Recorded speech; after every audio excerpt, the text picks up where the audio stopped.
El Departamento de Relaciones Públicas, Prensa y Protocolo de la Asamblea Legislativa presenta Asamblea Legislativa Noticias. Porque hay cosas buenas que decir.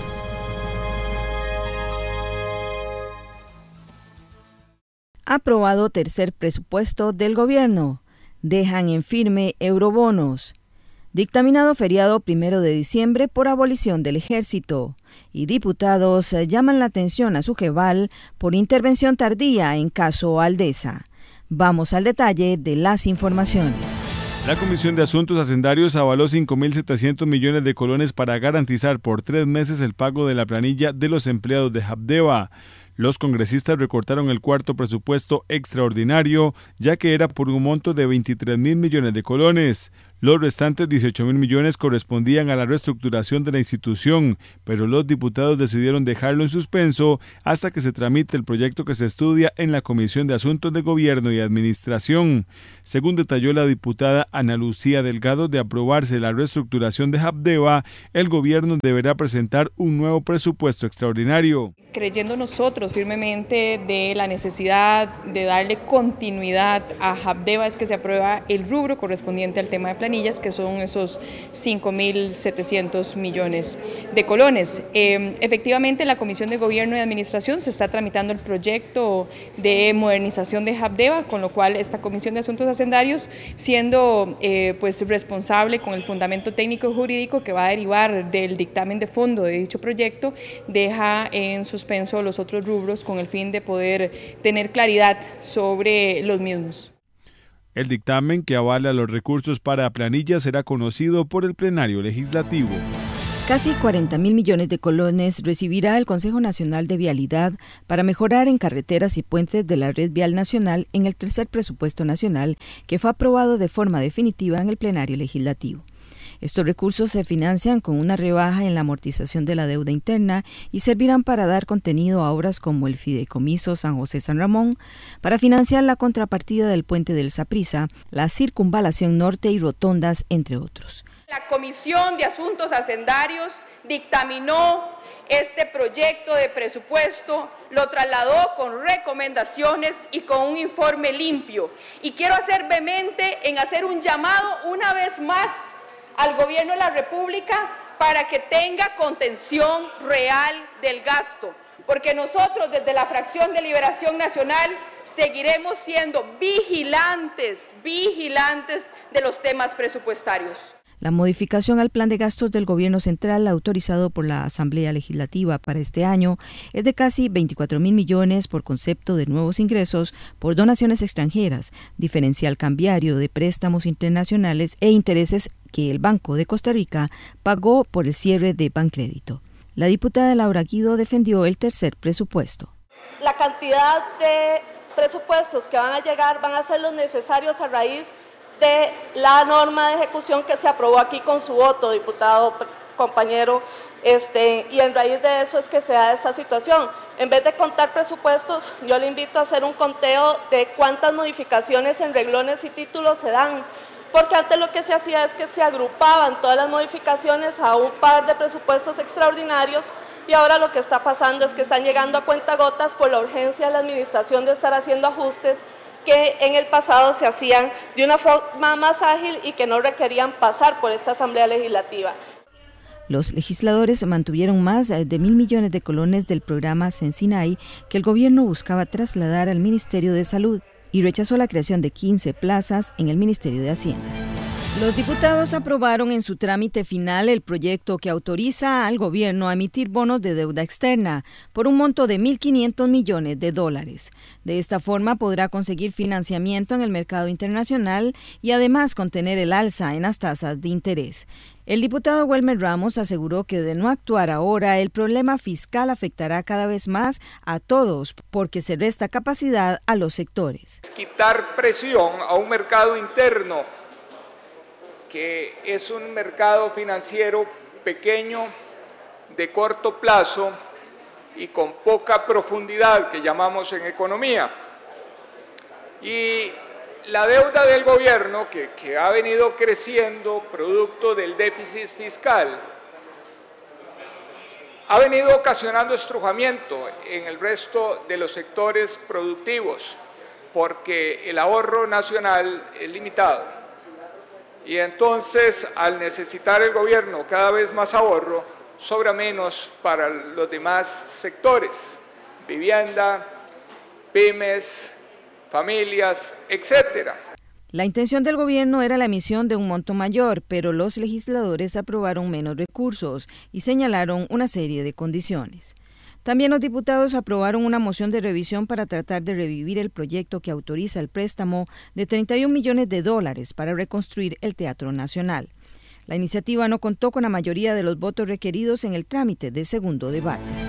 Héctor Fernández y Ronald Chacón, personeros del Departamento del Registro Electoral y Financiamiento de Partidos Políticos del Tribunal Supremo de Elecciones, reafirmaron que una serie de inconsistencias encontradas en los contratos de servicios especiales entregados por el Partido Acción Ciudadana en la campaña del 2010 fue lo que originó la investigación a esa agrupación política que fue condenada por estafa.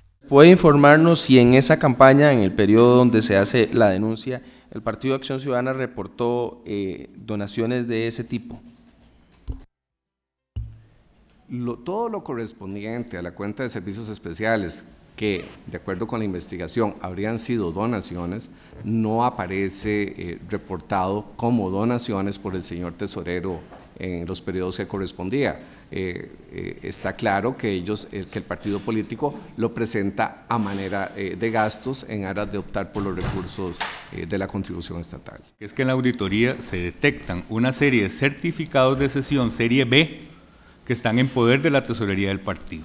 Recordemos que también los certificados pueden usarse como medio de pago, y ya el tribunal lo ha dicho en varias jurisprudencias, que simplemente tienen que estar en poder de quien prestó el servicio, digámoslo así, o vendió el bien. Es la tenencia la que demuestra la titularidad del certificado, ¿verdad?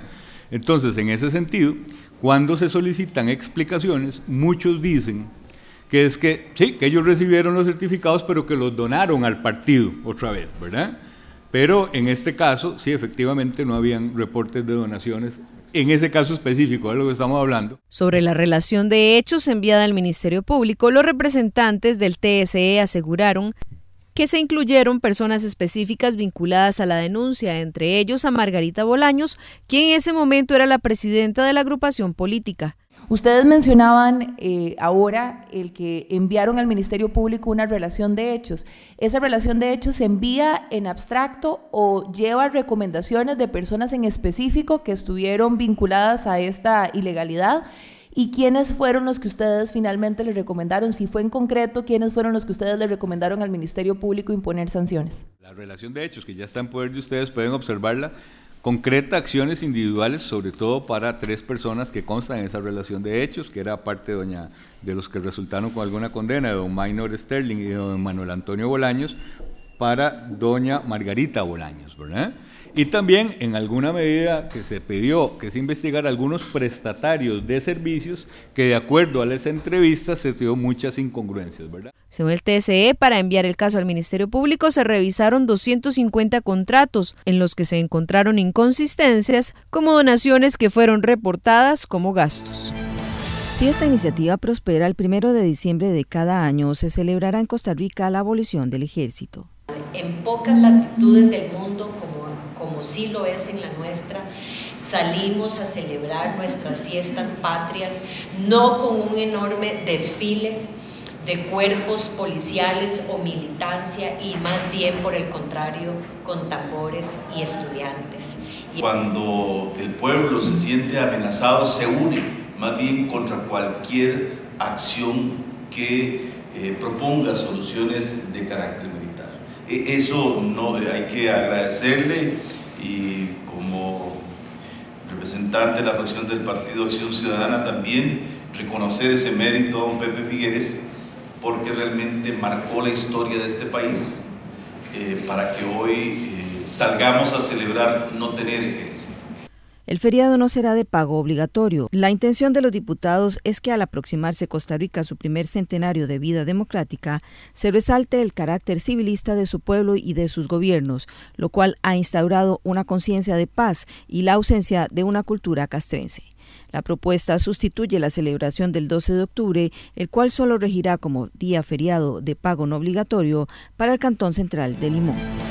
Los legisladores de Control de Ingresos y Gasto Público llamaron la atención a la Superintendencia General de Valores y a la Superintendencia de Entidades Financieras por la tardía intervención en el caso de Aldesa. Sin embargo, los superintendentes Bernardo Alfaro y Ana Lucía Fernández destacaron que la ley no les faculta regular a toda la corporación Aldesa. El alcance de la regulación y supervisión de la SUGEVAL sobre el grupo bursátil de Aldesa cubre exclusivamente a Aldesa Puesto Bolsa, como se muestra en esta firmina, Aldesa Sociedad de Fondos de Inversión, Aldesa Titularizadora y Aldesa Fideicomisos. Estas son las 4 entidades que forman el grupo financiero y el cual es regulado por la superintendencia.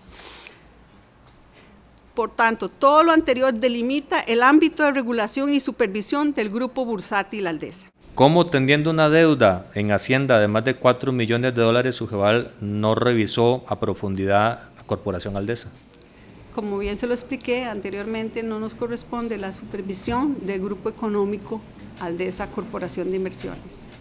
Me llama mucho la atención el ver cómo los órganos que deben de estar atentos y con los que deben contar los costarricenses, como la SUGEVAL y como la SUGEF, se presentan y se apersonan, como señala el compañero don Fernando, en los momentos en que ya no hay nada más que hacer. Quedó hoy muy claro que Aldesa tenía una parte que efectivamente era supervisada y una parte que no era supervisada.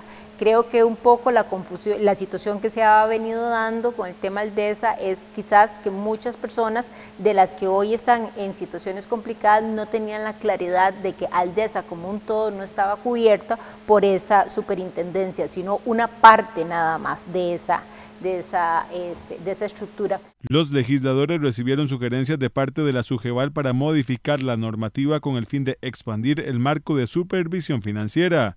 En otro tema, la comisión archivó 17 investigaciones por considerar que perdieron valor público y poco avance de la investigación. El Departamento de Relaciones Públicas, Prensa y Protocolo de la Asamblea Legislativa presentó Asamblea Legislativa Noticias. Porque hay cosas buenas que decir. Si tiene alguna consulta sobre el Congreso, puede visitar el portal legislativo www.asamblea.go.cr. Además, puede seguir las transmisiones del plenario en dicha web a las 2:45 de la tarde de lunes a jueves. En YouTube somos Parlamento CR, en Facebook somos asamblea.legislativa.costarrica y en Twitter nos encuentra en @asambleacr